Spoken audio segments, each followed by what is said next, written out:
Warrant Officer, good morning. Please place your names, full names on record. Paul Makgare. Do you swear that the evidence you are going to give is the truth, the whole truth, nothing but the truth? If so, please raise your right hand and say, "So help me God." So help me God. Thank you, Chair. Speak close to the mic. All right, am I clear now, Commissioner? Yes, yes. When we arrive at a crime scene, the officer with the high-ranking rank would be the one that is doing the introduction and will explain the purpose for our visit to that crime scene. Then only in a case where the scene must be handed over to us, there will be a walkthrough first, and then the scene would be properly handed over back to us. So that is why even when we got to that scene, we didn't see any danger. That is why we allowed Captain Norkier to be the one going to do the introduction and explain the purpose for our visit there. It is just that unfortunate part where I saw someone I knew, then I left the members there, then I crossed the street and I went to the person I knew. Can I ask you to just go to section 9, the file divider that says 9, and if you can go to page 5.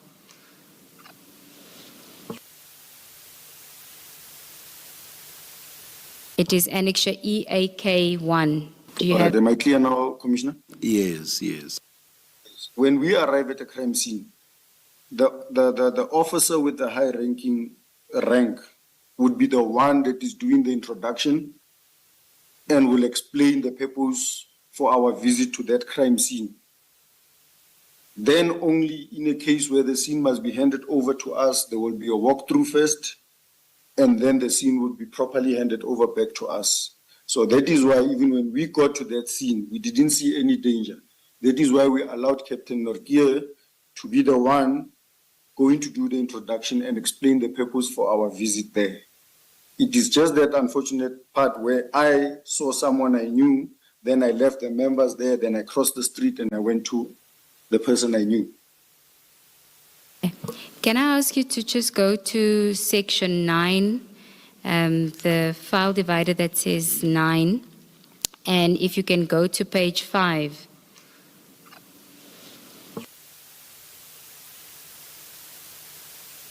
It is Annexure EAK1. Do you have it? Yes, I have it.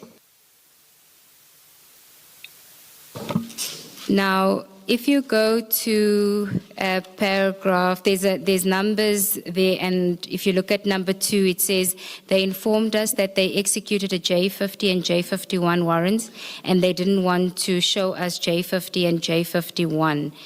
In your statement, you say that you didn't ask for any details of the operation because it was none of your business. Now, it seems here that somebody from your team did ask for these details, or it suggests that somebody did ask for these details. Do you consider that to have been some form of interference by a team member if they were asking for that information, which you consider to be none of your business? Okay, that is why we allowed Captain Norkier to be the one that's doing the communication when we arrived there.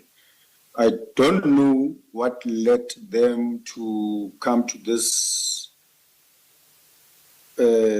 asking of J50s and J51s, because our instructions was that to find out if really there's members from the Hawks that are at Sentin that are conducting an operation, because the officers have no clue of such operation.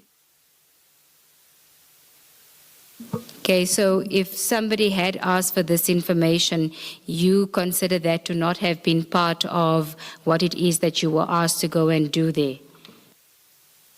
I would say so. I would say so. Thank you, Warrant Officer. Chair, no further questions for this witness. Thank you, Ms. Nube.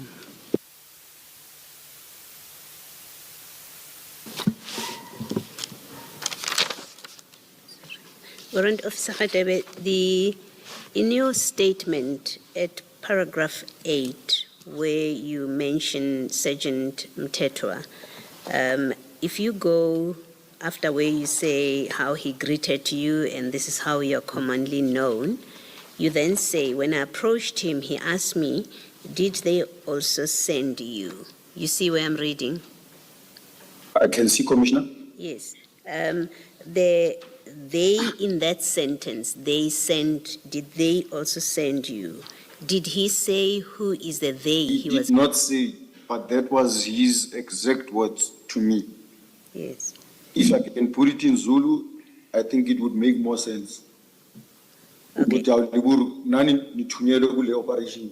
I see. And the rest of that sentence, you asked him what was happening. He pointed to the three gentlemen behind the Mercedes-Benz. Standing on its own, he pointed to the three gentlemen behind the Mercedes-Benz after you asked him what was happening. It really doesn't mean, it doesn't make sense as it stands there. Do you care to explain more? Yes, Commissioner. I will also explain it in Zulu because he spoke to me in Zulu. Tile slima lesama prelis. Lo faki school pack. Lo upizo stata ama video, stata ithombe. Yeah, uti angazu kulma nobani funi. Uchela lo mundu uti tina test puma kuma Hawks. Does it make sense, Commissioner? How I came to knowing who is he talking about. Repeat what you said, Warrant Officer. Yes. And then move closer to your computer, please. He pointed to the guy that was wearing glasses, speaking in Zulu. Tile slima leses faka maprel. Lo pepi school bag. Ubizi ustata ama video, ushuti ithombe la. Angazu khuluma nobani funi. Umtshela ukuthi thina sithe siphuma kuma Hawks. Utshela lo muntu lo efonini ukuthi thina sithe siphuma kuma Hawks masifika la.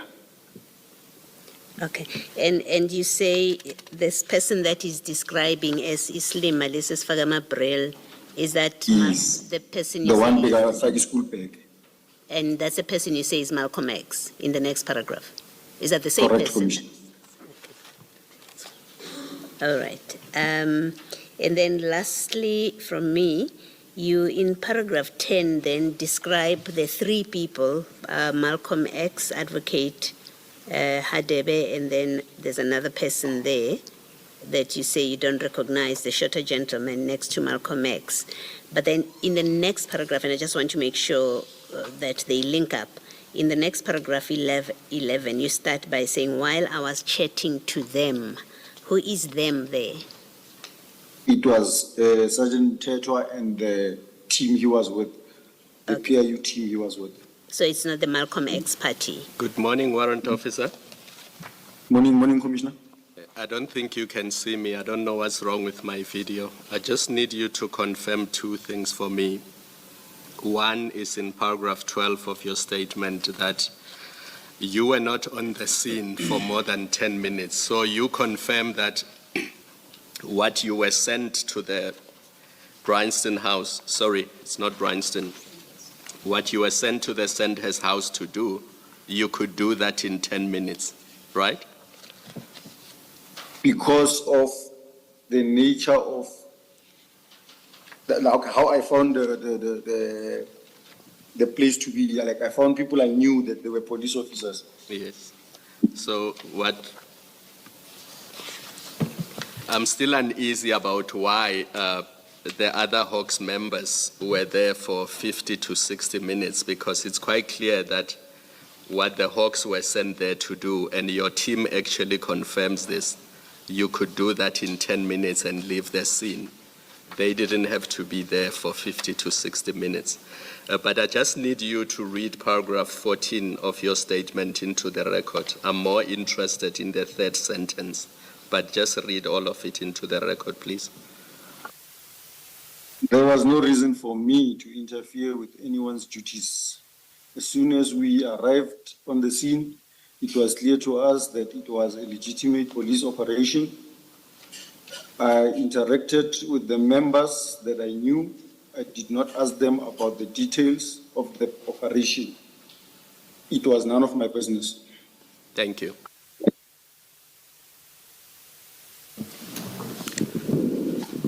Warrant Officer, I don't know whether I should call this advice or a request. Look at the last sentence of paragraph 7 of your statement. There you say, I also noticed 3 black males standing behind the black Mercedes-Benz. That's a very anachronistic way of describing people. Hawks on any given day are doing and where they've been deployed, or their deployments. Okay. In fact, is that something that is shared across the Hawks on any given day of operations?